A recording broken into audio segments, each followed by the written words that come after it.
Fala, meus queridos, como vocês estão? Saudades? Eu sempre sinto saudade de vocês, tá? Por favor, comunica aqui com a gente, fala que você tá gostando, não tá gostando, siga a gente no Instagram, mande mensagem pra gente, fala o que vocês queriam que a gente melhorasse aqui, beleza? Eu quero estar sempre em comunicação com vocês e mais uma vez, eu sou o Thiago Simões, tô aqui representando a equipe do CSA e voltamos pro nosso quadro De Olho na Jurisprudência, onde toda semana analisamos 3 novos casos que foram destaque nos tribunais brasileiros. Beleza? Então fica aqui para vocês meu Instagram da FER, que é parte da equipe CSA, e o Instituto Conecta Jus. Beleza?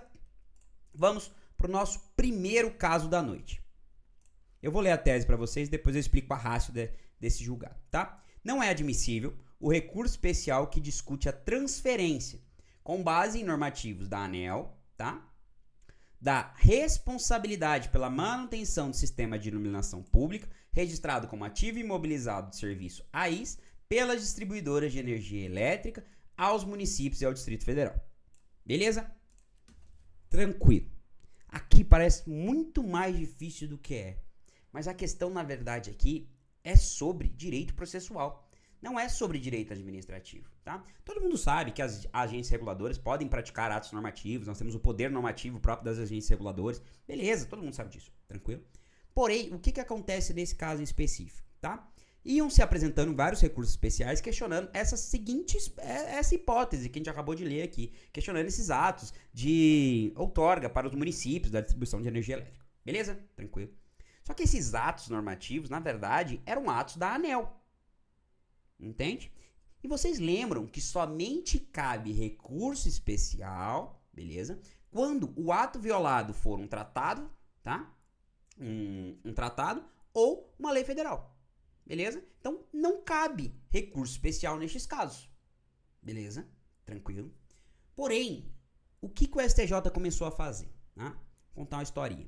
Pense, não cabe recurso especial, mas pense que todos estes casos o STJ tinha que negar um por um, inadmissível, inadmissível, inadmissível, inadmissível, inadmissível, e assim, centenas de casos, beleza? O que o STJ começou a fazer de uns anos pra cá? Ele começou a falar o seguinte, olha, sabe os recursos repetitivos? Eles não cabem somente para analisar mérito dos recursos. Eles também cabem para a gente analisar se cabe ou não recurso especial nessa determinada hipótese, que é uma hipótese de abrangência nacional, que seja uma hipótese repetitiva, beleza? Então, na verdade, o STJ está editando recursos repetitivos para analisar somente a admissibilidade de recursos especiais. Aí, professor, isso me lembra alguma coisa. Sim, lembra a questão da repercussão geral lá no STF.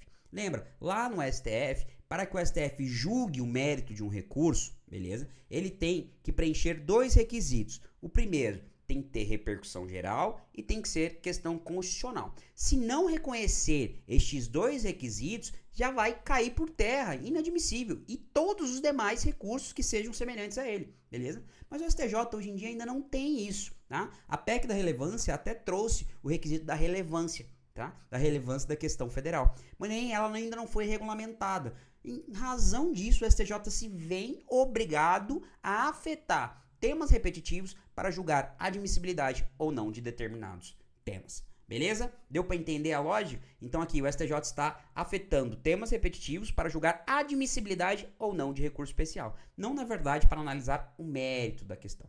Beleza?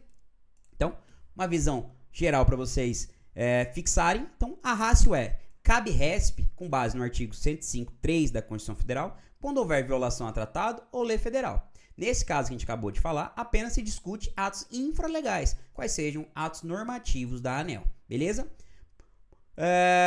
Ponto importante desse julgado. O STJ vem pacificando o entendimento de que cabe a admissão de recurso ao regime de recursos repetitivos para definir acerca da admissibilidade, somente da admissibilidade de determinados recursos, beleza? Assim, o STJ utiliza os recursos repetitivos para fazer um filtro de admissibilidade, equivalente ao que ocorre com a repercussão geral no STF e futuramente ocorrerá com a relevância após a regulamentação legal, beleza? Isso aqui foi um tema repetitivo 1346 do STJ, tranquilo? Então, não é admissível recurso especial que discute transferência com base em ato normativo da ANEEL, né? Da responsabilidade pela manutenção do sistema de iluminação pública registrado como ativo imobilizado em serviço pelas distribuidoras de energia aos municípios e ao Distrito Federal. Caso 2. As guardas municipais fazem parte do Sistema Único de Segurança Pública. Beleza? Tranquilo? Isso aqui já é um julgado mais antigo do STF, que já está pacificado. Guardas municipais fazem parte do Sistema Único de Segurança Pública, o SUSP. Beleza?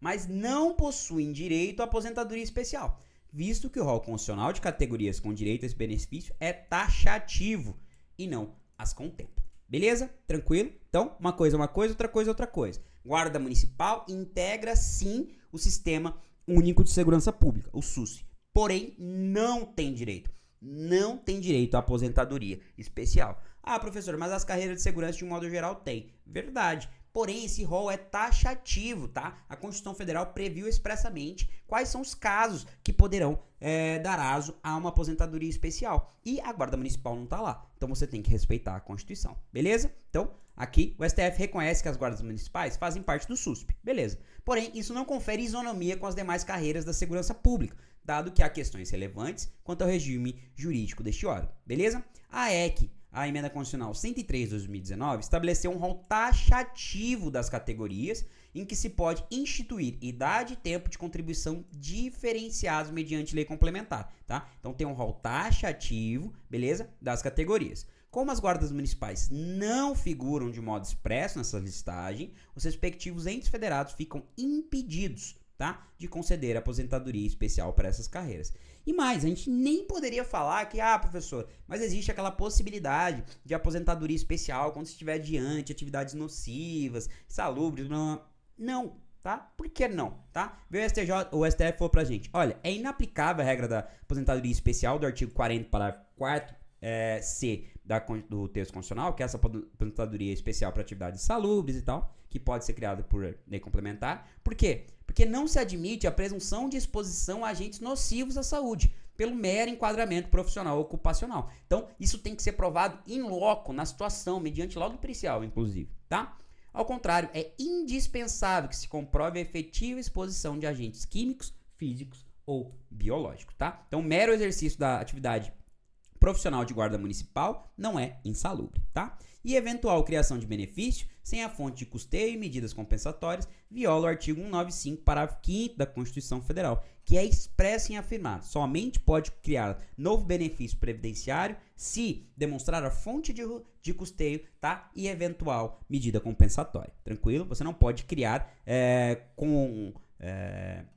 eu ia falar besteira, vou ficar quieto. Você não pode criar fazendo graça com o bolso dos outros, beleza? Então você tem que demonstrar o dinheiro necessário para criar esse benefício, tá? Por isso tem essa previsão lá no artigo 195, parágrafo 5º da Constituição Federal. Beleza? Então, as guardas municipais fazem parte do SUSP sim, mas não têm direito à aposentadoria especial.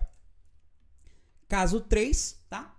Na análise das vetoriais da natureza e da quantidade da substância entorpecente previstas no artigo 42 da Lei de Drogas, configura-se desproporcional a majoração da pena base quando a droga apreendida for de ínfima quantidade, independentemente da sua natureza, tá? O que acontece aqui? Isso aqui é um tema repetitivo, tá? Então, é um recurso que foi julgado pelo STJ e é vinculante, tá? Vinculante, tá? Para os tribunais.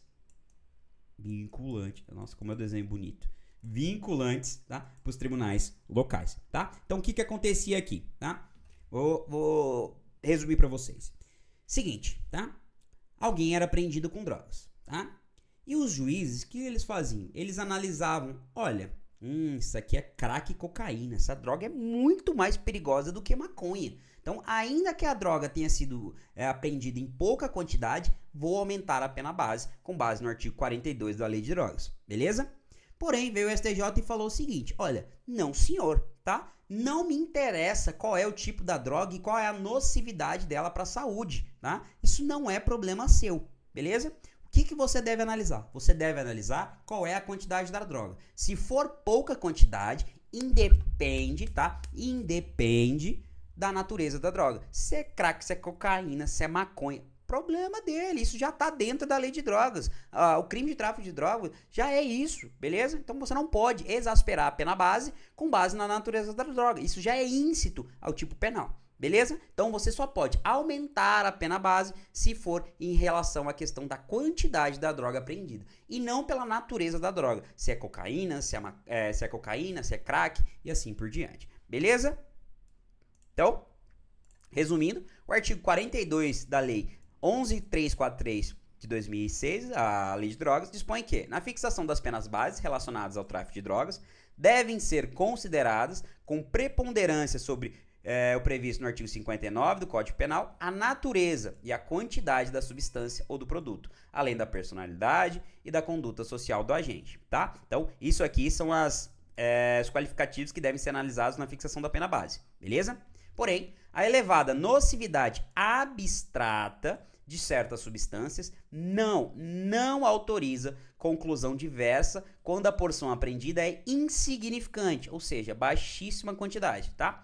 Ainda que se trate de droga de alto poder deletério, tá? Como cocaína ou crack, beleza? A exiguidade no material apreendido reduz sobremaneira seu potencial lesivo. Dessa forma, valorizar apenas a natureza danosa da substância, ignorando a parca quantidade, redunda em desproporcionalidade. Tema repetitivo 1262 do STJ. Beleza? Então, finalizando mais um De Olho na Jurisprudência, fica aqui o convite para integrar o nosso grupo do WhatsApp. Lembrando-se, o link está aqui embaixo também. Caso vocês tenham gostado da nossa aula, siga aqui o nosso canal, curta, compartilha e comente. Mande mensagem para a gente saber se vocês estão gostando ou não do que a gente está fazendo. Isso é feito para vocês, beleza? Tranquilo? Então, um grande abraço e até a próxima.